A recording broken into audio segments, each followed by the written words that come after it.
Without question, as disappointing of a result as we could have had at Cal Poly, to be close in these games, to having a chance to win, to be in one-possession games. There's, I'm sure, some silver lining in there, some moral victory, some chance to build on the things that went right. But the bottom line is that we're really going through hell as a team, and the majority of the blame belongs right here on me. I think we have a better team than our record, and that falls on the coaches. When I say a better team, I think we have a talented enough team to win. I think they have the work ethic, and I think they have the buy-in, and so it's incredibly painful not to be able to lead them to the type of success that I believe they deserve. And what are we looking at when we head to Missoula this weekend?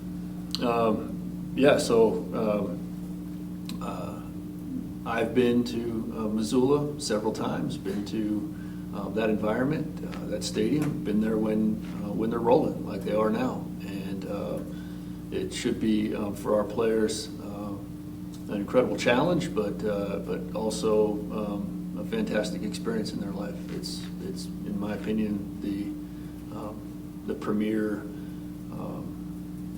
It does it a disservice to say it's the premier venue in FCS football, but I really think it's one of the premier venues in all of football.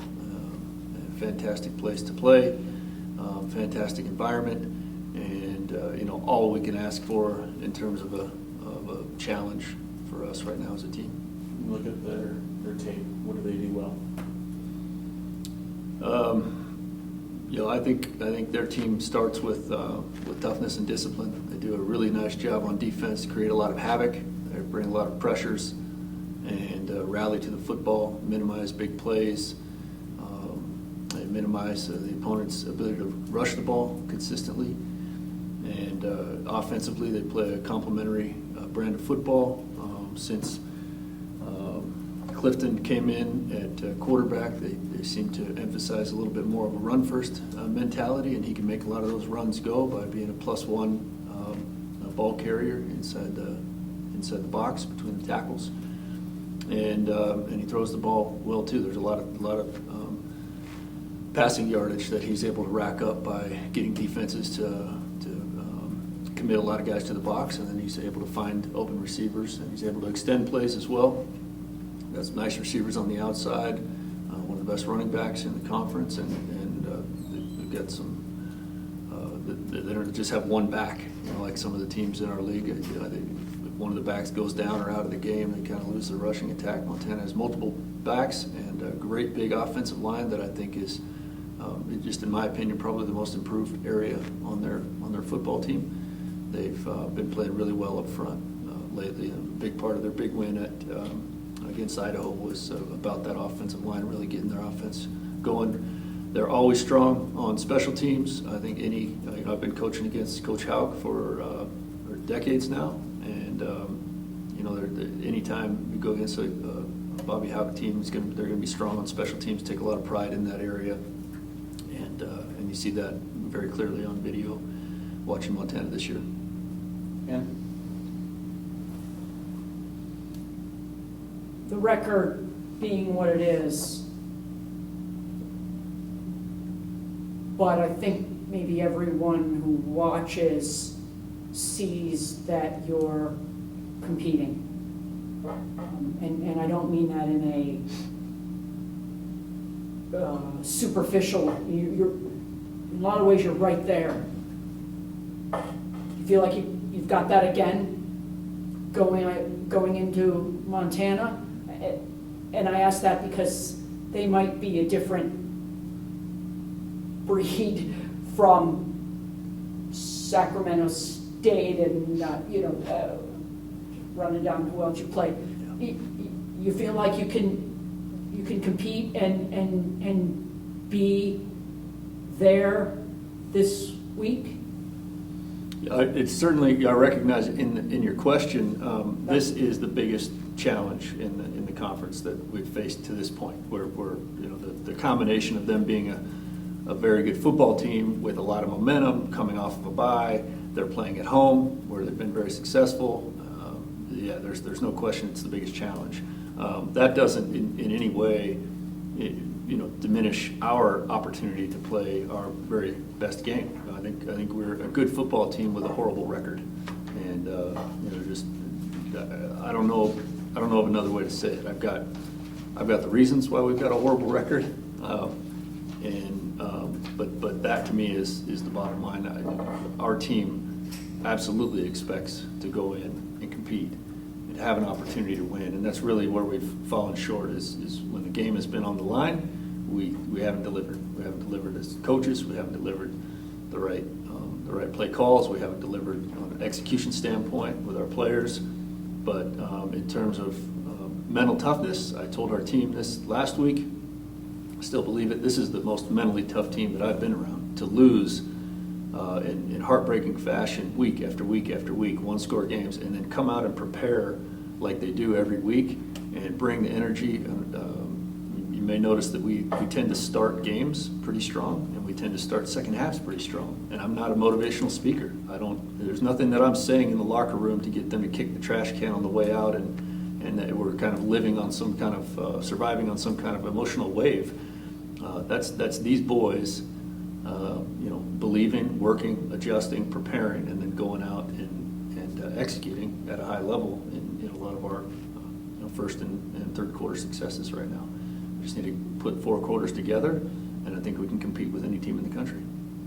What was the response, if there was any at all, to you guys are an incredibly tough team, and I don't know, please hang in there. Let's keep any kind of response to something like that? I don't know how it was presented, and I know you have different forums with the guys, but was there any kind of response to that, Ed? Sure. Well, as you know, young men this age, talking to them one-on-one or in small groups, you're not likely to get a whole lot of response. That's especially so when you're standing in front of 75 of them, or however many we had on this road trip. I spoke to them before the game, which is when I delivered that message, and just from the heart, I felt it. I'd been kind of preparing what I was going to say to them. And again, it's not a fiery motivational speech. It's just kind of, okay, where are we as a team going into this game? So it was Saturday morning when I told them that.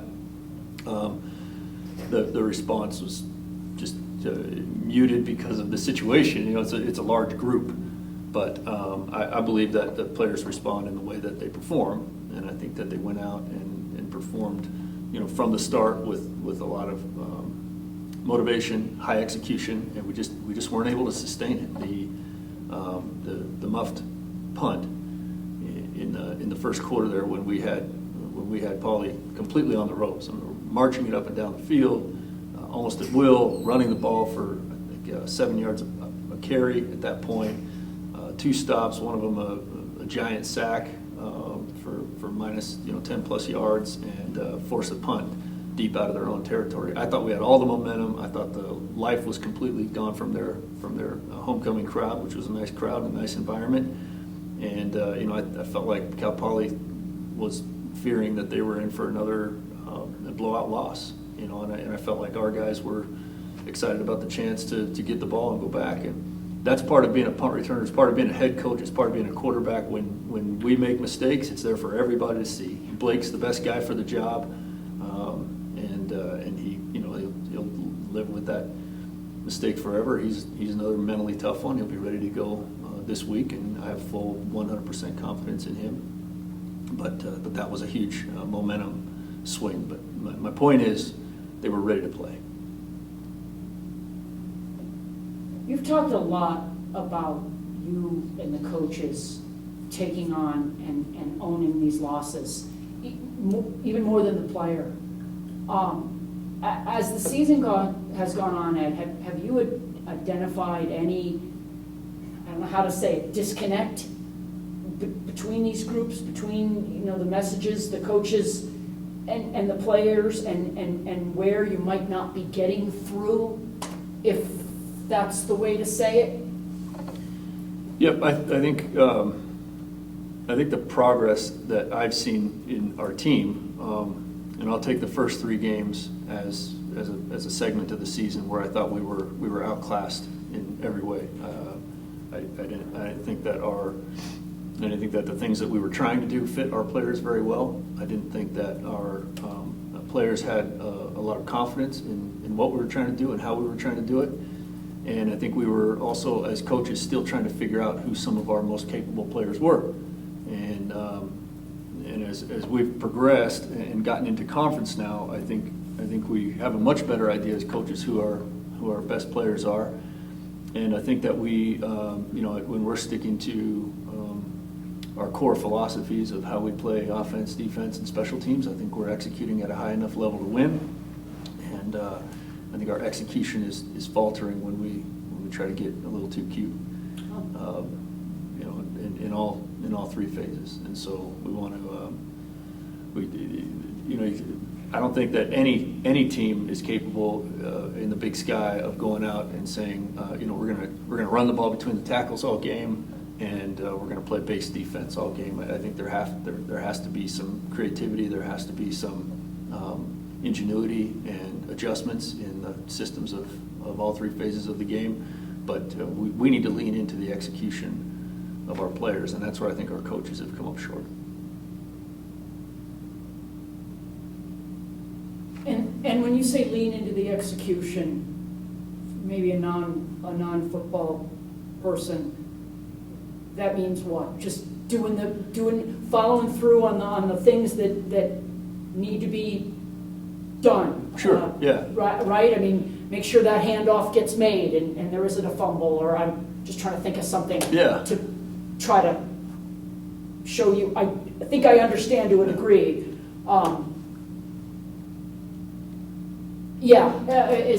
Am I going in the right direction? The question for every football coach, or maybe every sport coach, I don't know, I've only coached football, so I shouldn't globalize it, but I think the question for a lot of people trying to be successful in whatever they do is,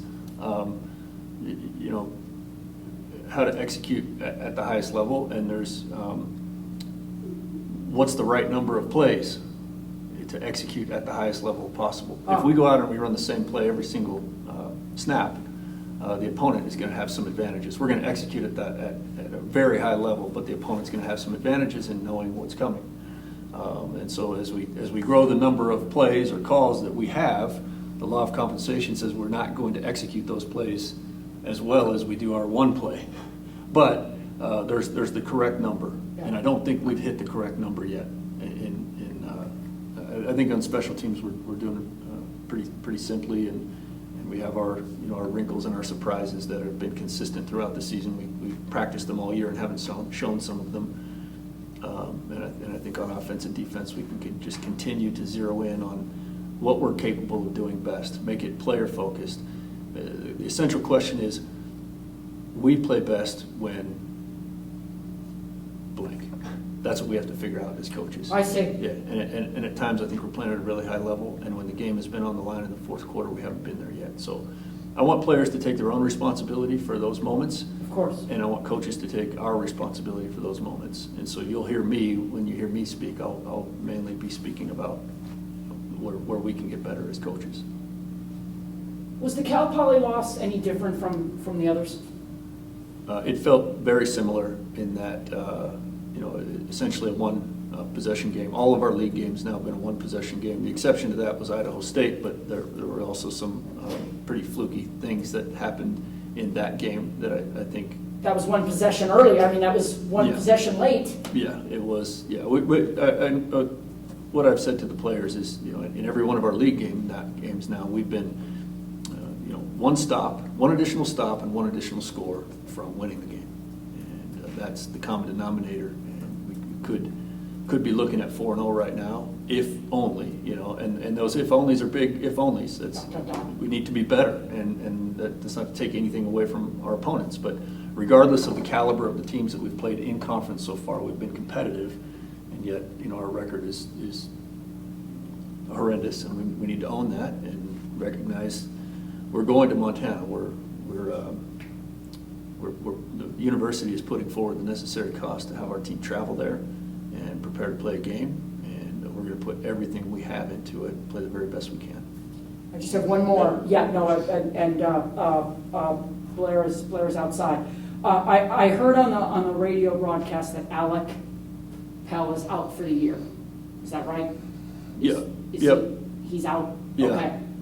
And you know, with the access that you've got to our players, we're welcome to question them on injuries.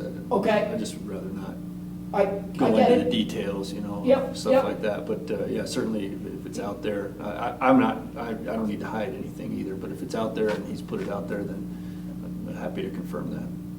And then last thing, real quick, kind of on that same thing is I just noticed Nick Norris and Aiden Moe have not played since Weber. Are they out too? Also unavailable. Also out for the year? Just unavailable is what I would prefer Unavailable to say. is what That's you're all right, saying? Yeah. Okay. And again, you're welcome to. I don't know Dennis' policies as far as going through him or whatever, but I don't have any agenda in how I'm answering that question other than to say I think it's I think it's the purview of the player to give that information. That remains a conversation, but that will continue to evolve. I think I'm good. All right, thank I you. appreciate your time. I have one more question for you. So, third least penalized team in Big Sky, 30th in the FCS. What do you attribute to that? We are, or Yes. Montana is? We are the we are, third yeah. least penalized team. Okay, well, that's a positive. I attribute that to composure. I think we've got a composed group of coaches in the way that we coach, and I think the team is a reflection of the coaches. I've owned that when things aren't going well, and I think I can be grateful for our team for responding in the way that we have to that leadership example. There's no panic amongst our coaching staff. Not in critical moments, et cetera, and there won't be any panic going forward. We believe in our players, and I think our players sense that, and so they want to play within the rules of the game as we've asked them to. It comes down to blocking and tackling. When penalties do happen, it tends to be because guys are trying to get outside of the fundamentals, and so if it's not being taught, we had a personal foul this last game where we kind of twisted and threw somebody, and that's never in any part of drill that we do. That's not a football move, and so. That's what I explained on the sideline to that guy, and I think our team overall understands that really well. And really, the guy who got the penalty is one of the most accountable guys that way. So it's ironic how that happens sometimes. But I wasn't aware of that statistic. There's championship teams that lead the nation in penalties sometimes, and the pretty bad teams that have fewer penalties. So it's not one of the first things I look at. But I'm proud of the boys for playing a clean game. Thank you, Coach. Yeah, that one hurts. We started out fast and scored on 2 of our first 3 possessions and scored on the opening drive in the third quarter, and I thought we did some good things. Missed some opportunities we had there, and it obviously hurts. 4 games in a row, 1-score games. It's tough, but you keep pressing forward, you keep getting better, you keep looking towards taking it one day at a time and improving. That's what this thing is all about, is improving every day. And nothing's changed on our end. It's one day at a time, and can you become your best self every single day? Okay. To what do you attribute the fast start, both halves? Why is that happening, Blair? Ed said a few minutes ago, it's not like there's some fire and brimstone, kicking garbage cans, speeches going on in the locker room. No. And what's the deal with that? We're getting better. We're getting better. That's Yeah. why we're getting better. Okay. We're getting better. We're getting more consistent, and we're getting better, and that's the encouraging part. It doesn't always show up in wins or losses, but we started fast, and we're learning how to start fast, and we just need to continue to learn how to be more consistent. And sometimes the defense does good things too, right? They have good coaches over on the other side of the ball that make adjustments and whatnot, but to open up and score on 2 of your first 3 drives, that's pretty good, right? And to open up and score on the first drive of the second half is pretty good. And we only had 4 possessions in the second half, so it's not like we had a bunch of possessions. We had 51 plays. So Okay. you open up and you score the first drive. It's an 80-yard drive, and then you're backed up to the -3, so you're just trying to get the ball out, and then you get a sack on the first down on the third drive to start the fourth quarter, and then you had one more possession. So yeah. That's what it comes from? Yeah, Yeah. but yeah, we're getting better, and so we'll just got to keep working and be more consistent. But yeah. How do you feel about the season this week? How do I feel? I feel, yeah, honestly, it's a 1 week at a time type of deal. You come in and you keep working and keep your head down. It's easy to throw caution to the wind and say, "Oh, who cares?" And it's no, that's not it at all. It's a hey, let's take advantage of the opportunity we have, which is the day we have in front of us, and let's get better today, and let's keep working towards getting that win. And it's once we get that first one, I think it's gonna turn into a snowball effect. And so, is it how we have all dreamt it or wished it to go? No, of course not. And are we happy about it? Of course not. But it's like I told the kids on Sunday. I was like, it's not, you hear the famous quotes from the Rocky movies, but it's so true. It's not how many times you get knocked down, it's how many times you get back up. And if you can get back up to fight another day, to come to practice, to continue to pursue your passion, your dreams, and get better, then that's what winners are made of, and it's true. And what happens is eventually those efforts come to fruition and show up in the win column. And so, because the average person would say, you know what, this isn't fun. I'm done with this. I don't want to go to practice. I don't want to give all that I have. But we're seeing guys really take the next step. Jamari Robinson has blossomed into a really good player, and his confidence in his play over the last couple of weeks has really developed. He's getting really, really good. Braid Monroe is a huge bright spot. We're developing guys on the offensive line. Running backs continue to perform well. We've had some, tight ends that have stepped up in the absence of Alec Pell. So we're getting better, and that's what I love about our group of guys is regardless of the result on Saturday, they show up Sunday with a great attitude, ready to work, and then they come back on practice on Tuesday, Wednesday, and Thursday with a great attitude, and they're ready to go. And it would have been really easy for our kids to say, man, we're 0-6, and who cares about this game? Or whatever happens. But you didn't see that by the way that they came out and started really fast and performing really well. It shows the fortitude and mental toughness of them saying, it doesn't matter what a record is. We're here to play this game right now and to win the play in front of us and win the game in front of us. And that speaks huge volumes to them. Where's that coming from? Is that them? Is that the captains getting guys together? Is that you coaches?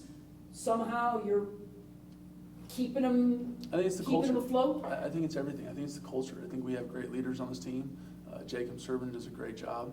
I feel bad for him. It's his senior year. It's not how he would have wished it to gone, and he's super, super talented. But for him to continue to come back and fight the next day and the next day and the next day is so impressive to watch. It's a lot of him. It's a lot of young guys that are hungry. I think it's coaches saying we're not going to let this thing just fall by the wayside. It's we're going to put our pedal, foot down and pedal to the metal and keep pressing this thing forward. I think it's everything. I think it's a combination. I think it's the culture of what we have here, which is a resilient culture and a culture that is one to look towards with a positive outlook for the future. You kind of answered this, but I want to ask anyway, kind of more directly. How are they doing? Are they doing pretty well? I mean, can you kind of check in on them and Yeah. Hang in there? What's your sense from that? Any kind of feedback that you would get? I think they hurt just like all of us, but I would be worried if they didn't hurt, right? I would be worried if they didn't hurt. I've been on some teams where you come in on Sunday morning and it's like, oh yeah, nothing happened. And it's like, no, it's okay to hurt.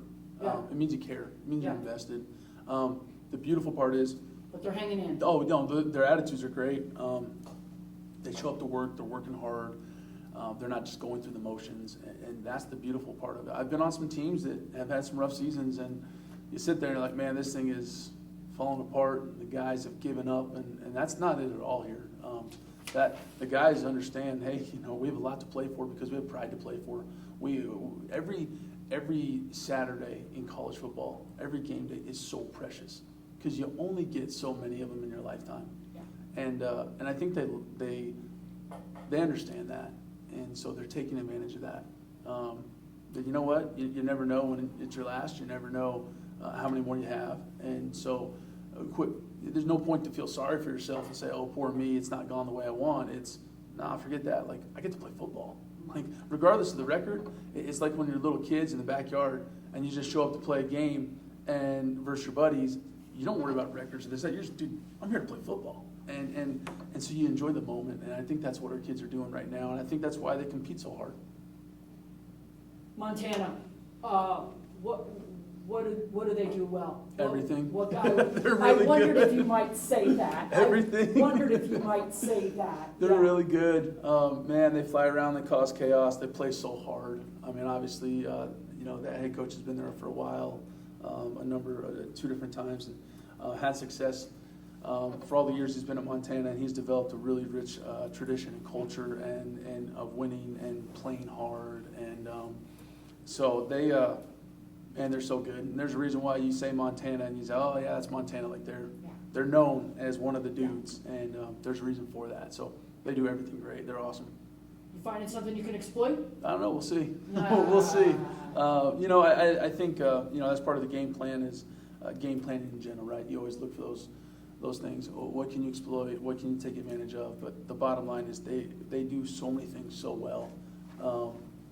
The first time I turned on the tape on Sunday afternoon to watch them, I said, "Oh my goodness, they're really, really good. We got a challenge in front of us. This is gonna be fun." Let me see if I can find another game on the tube here. Exactly. So, they're really good, and we're gonna approach it like every other game. We're out there, we're gonna compete, and we're gonna play our tails off and do everything in our power to be successful. I'm going to try to do, let me just ask this about Braden. I'm going to try to do a feature later this week about Braden. How did he get to this point where he is showing up with such a cliche, but some big plays? Yeah, well, it's just that he's been doing that since fall camp. Is that right? 100%. I want to say our second scrimmage in fall camp, he made big play after big play after big play, and it was just one of those things you sat there and like, yeah, he's going to be really, really good. And it's just a matter of how soon do we feel confident enough that he's confident with the playbook and knowing what he's doing on every play. Like, how fast can we get him in there? He's been a stud. He's been awesome. He's come in. He's really handled the playbook really, really well. And the other thing you look for... And a true freshman. And a true freshman. I mean, he's 18 years old. Yeah. Probably. Maybe. And it goes to the next point I was going to say is, you wonder with the true freshman, okay, what's the maturity level? How's he going to handle all this? How's he going to handle the transition from high school to college? I mean, there's more on their plate than just can he handle the playbook? Can he handle life, right? Yeah. And is he going to be mature enough and reliable enough?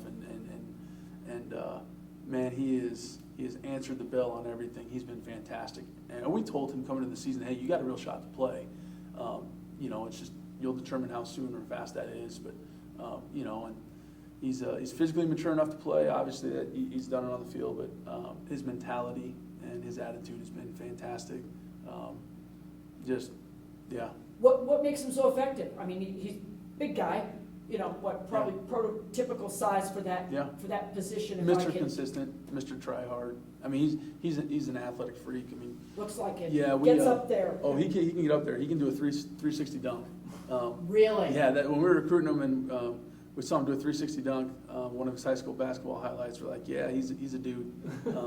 And so he's more athletic than people would give him credit for. And he's big. He's got good size. But he's just a competitor. He competes. He's consistent. He's trustworthy. He's everything that we want in this program, and he embodies everything that we want. The timing of him beginning to make his mark, and so what, he had where he jumped out was that Weber? Yeah. Where he had that big catch down on the right sideline going Weber State, he broke north, that with a couple big games. And big then catches. touchdown the next week, I think. Sac State, yeah. And then been a couple other similar catches. Big play last week. Is this... Did you expect him to get comfortable about this point, Blair? Did this happen sooner than what you thought? I didn't really have an expectation of him. It was, let's just let him take it at his own pace and see when he's ready. And when he's ready, he's ready. there wasn't a plan of by game 4 he's got to be ready to go. Yeah. It was Or we think that he'll be ready in Yeah. game 4, yeah. it was more of when he's ready, we'll know and we'll feel comfortable, and as long as he feels comfortable, and then we'll proceed. And it's got to the point where it's like, okay, he's good to go. Like, we need to push him in the lineup and give him some plays, and then when he, you always put a freshman in there for the first time, you wonder, is the stage going to be too big? Is he going to, and the first time before his first game, before the Weaver game, I said, "You good? You nervous?" And he looked at me and goes, "Not really. Like, maybe tomorrow." That was on Friday night. We're doing a Friday night walk. Maybe tomorrow in the game I get some butterflies. He was so even keel and so calm that he just sat there and was like, this guy does not get flustered or Tremendous. yeah, he just and he got to the game and warm up, and I was watching him. I was like, this kid's not nervous at all. This Yeah. kid is just doing his thing, and he's been fantastic. Tremendous. So Afari and Stewart, those are kind of the two backs that have broke out, but Jacquez seems he's getting some more carries Yes. recently. Just what does he bring to the running back unit? Yeah, I think he's a great. First of all, I love Jaquez and how he comes to work every day. He's a great change-up complement to what those other two guys bring. He's as quick as all get out. He brings some of that, some different quickness that the other guys might not have. He's smaller, and so a lot of times he gets lost behind the line, and then all of a sudden darts out. And we think he's a really good runner. He's a really, really good runner, and he showed a lot of that in fall camp and early parts of the season. And so excited to have him, inject him in the lineup here and there, and excited to see what he can do because he's done some really good stuff. So would you say Afari and Stewart are more like thunder, and then he's definitely lightning? You know what? Red's pretty fast too. So I think they all kind of. Red is Darius Stewart. Oh, Darius Yeah, is red? yeah. Okay. I think they all have their strengths, their role, but I think they all complement each other really, really well. Okay. Would you like to see that part of the offense? It was there a little earlier, a few weeks ago. Maybe it was a little bit more. Would you like to see it maybe get back to being a little bit more effective? Yeah, I think a good buddy of mine is Cody Hawkins, the head coach at Idaho State. Yeah. And we were talking on, I guess it was yesterday morning, and it's funny you mentioned that. We were talking about the run game, and he goes, if you ever listen to any of his press conferences, people always grill him over the run game because they're a throw-heavy team. Yeah. And he said, to have an effective run game doesn't mean you have to run for 100 yards or 150 yards. It's about being effective when you run the ball. And I think that's so true. Would we like to be balanced? Absolutely. Is it way easier to call plays when you're running the ball well and throwing the ball well? Absolutely. I mean, that's the obvious, right? But I think it's about being effective when we call run plays. And I think our guys have done a really good job. The backs have done an amazing job at getting extra yards outside of the design of the play or making people miss or yards after contact. So we're really, really proud of those guys. They've done a great job. Just recap of the Cal Poly game. I thought it was a great effort by the defense. I think we were just came up one stop short, I think. But I was impressed by the resilience of the guys on defense and just how hard they played, and they executed at critical moments. I think I was reading the stat line. I think Cal Poly went 4 for 7 in the red zone, and I think the red zone defense has been a highlight for us on this year. It's something that we emphasize. It's a critical part of the game, and I think the boys do a nice job when we get down in that area of the field. Third down defense was something we wanted to emphasize, and I think at one point they were 0 for 5 on third downs. I felt like the boys did a nice job there, getting better. I can't remember I don't remember what the final was as far as third down percentages, and then the fourth down percentage is another area of emphasis that we stress hard during the weeks during practice, and I think they went 1 for 2. They had the completion on the fourth, and I think it was 4th and 7 or 4th and 8, and credit them. I think the quarterback did a nice job giving this guy a chance to make a play, while our guy had his back turned, and I think part of it was just lack of execution on our part. We we brought pressure, and one of our guys who was supposed to go didn't blitz, and so it allowed the quarterback a little bit more time. So we've got to be better with our execution and teaching that. And then the goal line stand was really encouraging as well. I think it just shows the part of our team culture, and again, just the resilience that the boys played with. They played with belief, and then the 2 interceptions in the red zone were some other highlights. So there's a lot of good happening, and I think that was an offense that we knew statistically. They don't jump off the chart, but when you watch the tape and you see who they're playing with, the quarterback, the receivers, we knew they were good. And I felt like for the most part, we really we bottled them up and made the critical stops. A 67% stop rate, which means they're only scoring on 33% of their drives, and so that was encouraging. Not lights out defense, but it's something that I think our guys should feel encouraged by. The sudden change, we've got to be better. We started out the game with 2 consecutive stops, and then we had the turnover, and we've got to find a way to turn that into a 4-point play instead of letting them get a touchdown. And so sudden change is definitely going to be something that we emphasize this week with as far as defensively. That's going to be something that we emphasize, and we haven't been consistent at that throughout the season in converting, forcing teams to kick a field goal in the red zone, or especially after sudden change. So, I'm sorry, I interrupted you. no, you're good. Can you touch on the 2 interceptions, Lewis in the end zone, and then the big hit, and then Stanton with the INT? It seems like the defense was flying around a lot. Yeah, I think that's the hallmark of our defense. Is I think we play with great energy and great effort, and we make a lot of mistakes, but I think the effort that we play with compensates for a lot of mistakes that we make. The first one, the quarterback tried to rip a ball down the seam, and it was a great throw, but the underneath backer did a great job of getting depth and forcing the quarterback to put enough air underneath it to where the receiver had to jump up for the ball, and Cam Murray was at free safety. He was in a great position and did a nice job reading the quarterback, and he came down and jarred the ball loose, and he did it without targeting the receiver. That was what was most impressive.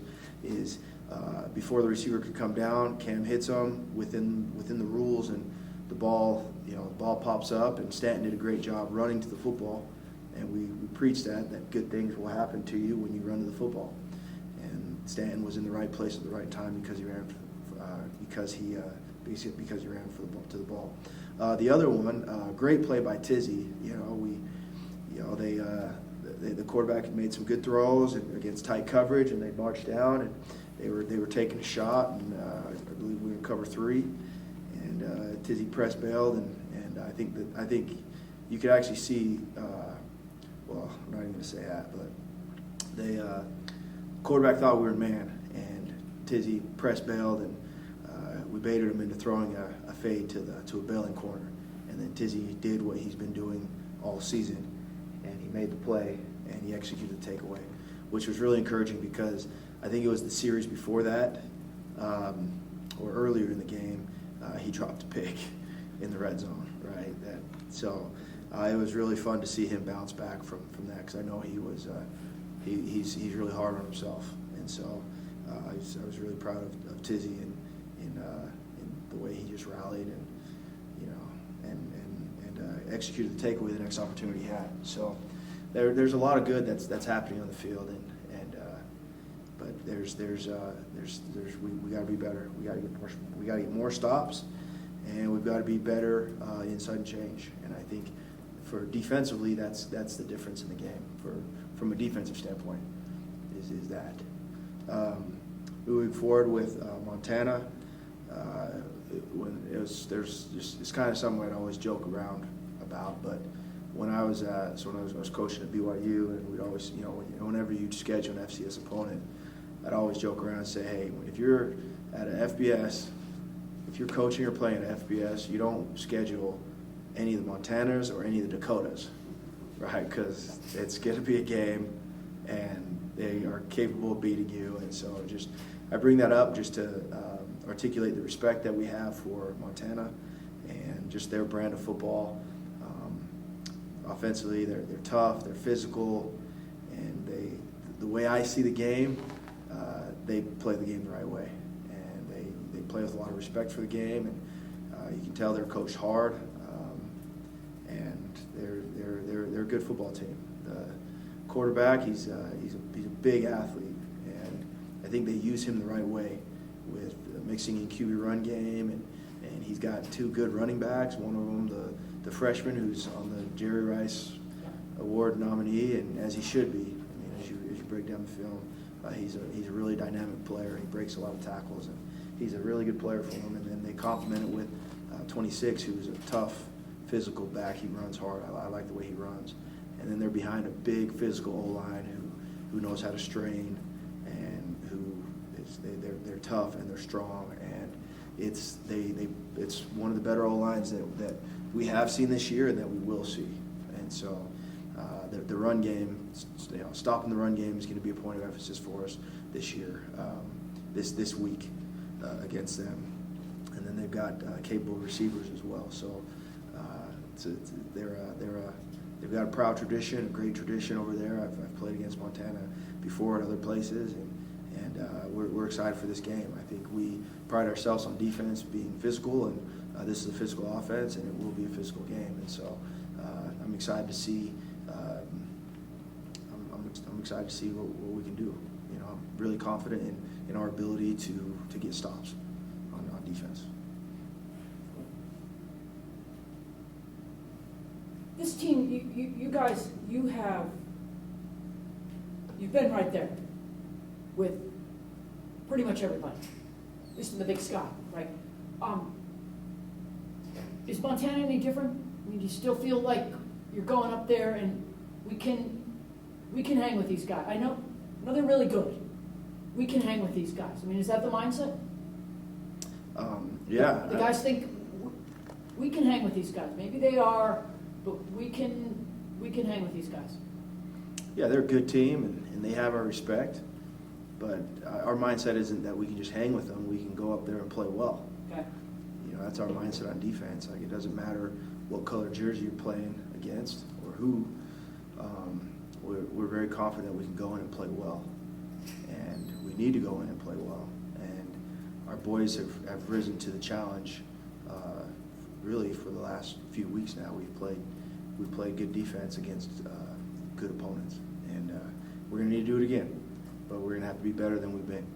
You know. I wish I would have told this to end earlier, but the two wins against ranked opponents in school history are at Montana, or against Montana 16 and then I believe 06. So there's a little history there, and there have been low-scoring games too. So you're aware. Yeah, that's hopefully history can repeat itself. You know, we'll see what we can do. Yeah, low-scoring game. I wouldn't be surprised if it is a low-scoring game. It doesn't have to be. You know, I have belief in our team that it doesn't have to be, but our job is to get stops and limit the points on defense, and so that will be our emphasis, and we'll do that through continue to play great defense in the red zone and getting off the field on 3rd and 4th down and generating takeaways. You know, I think we've done a nice job. I think we actually are tied for first in the conference as far as interceptions go, and it's just our guys are doing a nice job executing the tape. And we've let a few get away from us, you know, a couple two-handed PBUs, but I think we just got to continue to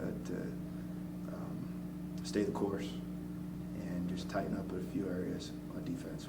We're not lights out on defense, but I think we're good on defense, and we're committed to being better. The players are committed to being better, and I'm committed to being better. And we're going to be as creative as we can and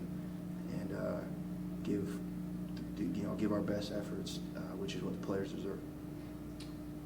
How do you 0-7 team? How do you keep them going, Preston? How do you keep the enthusiasm rolling? I mean, as a coach, You know, how do you keep them going, I guess? I mean, is it, extra pat on the back? I mean, how do you, yeah, I don't know how else to say it. How do you keep them flying and engaged and committed and enthused and invested? Any magic lessons as a coach in that department this season? Yeah, I think the way that you stay motivated is, and we've been preaching this all year, is this is a results-oriented industry, but our focus is not on results. I think I've said that multiple times, that we don't focus on outcomes, because you can't always control the outcomes, and so we're not going to focus on that. Our focus is on our effort, our energy, our integrity, our culture, and going about things and doing things the right way. And I think as we continue to make that our emphasis, I think you see it if you come to practice, the energy that's at practice. Like if you look at a team, here's a team staring 0-7 in the face, and come to practice and feel the energy, feel the excitement, feel the enthusiasm from the players and from the coaches. It's really impressive. I'm really impressed by our players, by their just commitment to continue to prepare the way they're preparing each week, to play with the effort that they play with each week, and to not quit, and to believe. All right, at no point have I seen any quit in our team. And they know, they understand how to strain, and I think that says a lot. I think it says a lot about the character of our team, a lot about the culture that Coach Lamb is building, and I think that's how you stay motivated. Is we don't focus on results, we focus on what we can do, you know what I'm saying, and we focus on us, and we focus on our culture, and we focus on making this enjoyable, because I think I think there's a difference between joy and fun, right? Like going in the weight room and killing ourselves in the weight room it's not always fun, but it's enjoyable, and so I think that's how you stay motivated, is you focus on making sure this thing is enjoyable. Losing isn't fun, but there's still some joy that exists in football, regardless of the outcome, the small victories, and so I think as we keep that a main thing and keep joy part of the main thing, because a mentor of mine had shared this with me, but it's like our players. I think to our players' families, I think winning and losing matters. It's important, but I think what's more important to the parents of our players is the joy that it brings our players to be a part of something bigger than themselves, to be a part of a program like this, to be a part of a culture that this type of culture that Coach Lamb's building, where he emphasizes taking care of your body and where he emphasizes cleaning up after yourselves and leaving things better than when you found them. And I think it brings, I see, as I interact with some of the parents of our players, I see the joy that it brings them just to see their kids being a part of something like this. And so I think when you focus on those things, I think there's a lot to be motivated about. At least for me as a coach, it's not the outcomes that motivate me. It's our players, it's their families, it's your why, right? And so it's the joy that keeps you motivated. And as long as this is enjoyable, because again, this is something that was shared with me from someone else, but it's got to be enjoyable.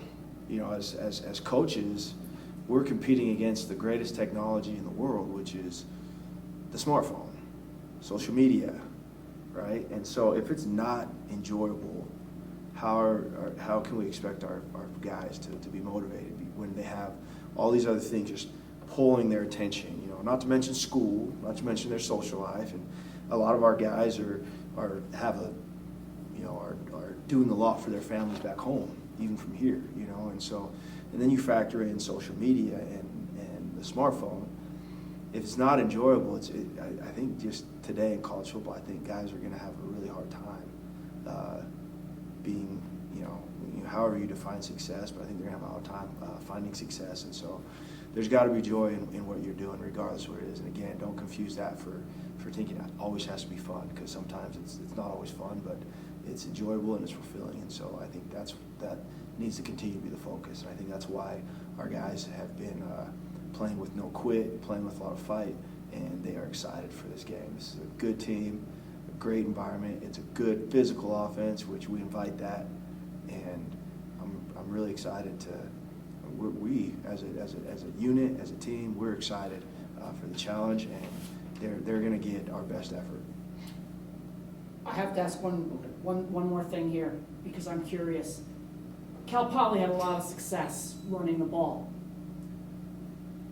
I think maybe more than it had all year in one game. What was going on up front, Preston? Why were they able to run the ball? Well, at least late, maybe not the whole way through, and I'm sorry if that question is inadequate to a degree, but there was a time when they really kind of got the ground game going. What was going on up front there, sir? I think it could have been I think it was a combination of things. I think, down as the game got going down the stretch, I felt like their team was playing really inspired, and so I think we have to acknowledge that. And I also think that typically throughout this season they've been playing from behind. Oh. And so usually when you're playing from behind, you throw the ball out more. Yeah. And where they were playing from ahead for a good portion of the game, I think that definitely puts them into the emphasis on running the ball a little bit more. And I felt like we actually, as far as yards per carry, prior to the last drive, the 4-minute drive, I felt like the average yards per carry I actually think I thought we managed that well. I think that last drive, I think there was, we talked about playing demoralized defense. I think that might have come into play a little bit. Again, not trying to take anything away from Cal Poly, because they were playing inspired down the stretch. And I think when you factor that in with some demoralized defense and playing from behind, and just their even greater emphasis on running the ball than they've shown because they were playing from ahead, I think those are some factors. But credit them, and we've got to find it within ourselves to get to get off the field at the end of the game there. Leave you with this question. So you mentioned what Coach Sam is building from a culture standpoint. So Big Sky, the third least penalized team in the conference, and at the FCS level, the 30th least penalized team in the conference. What do you attribute that to? I think it just comes down to who our players are and their discipline and their commitment to doing things the right way, to doing things the way that Coach Lamb and the rest of the coaching staff has asked. And I think our guys play the game the right way. I think they play hard. I think they play with respect for the game and with respect for their opponent, but not with any. But in addition to, they play with no fear as well. And I think it just comes down to who our players are. They're definitely a team over self type of players. That's something that stands out to this team, which I think in a situation like this where you're 0-7, I think it becomes very easy for guys to just start focusing on themselves. And our guys have not cracked. They still ride for each other. And I think it's a combination of those things of the culture and just who our guys are, and their commitment to playing the game the right way. Right? We present this to the defense fairly. It's kind of just like our State of the Union to the defense that we give, every couple weeks. And but it's called the adoption curve, which basically it's this bell curve. And it's split down the middle, and on the left side is basically those who are bought in to some degree, right? And the farther left you are, the more bought in. And on the right side are those who aren't bought in, and the farther right you are, the less bought in. And so we just present this to the defense somewhat regularly, to just as a self-assessment. Where are you at on this bell curve as far as your level of buy-in? And from now until, I guess from the start of the season till now, I think you're starting to see more and more of of guys migrating over to this left side of the adoption curve. And I think that's something that you can build off of. And these are the types of guys that I like to ride with.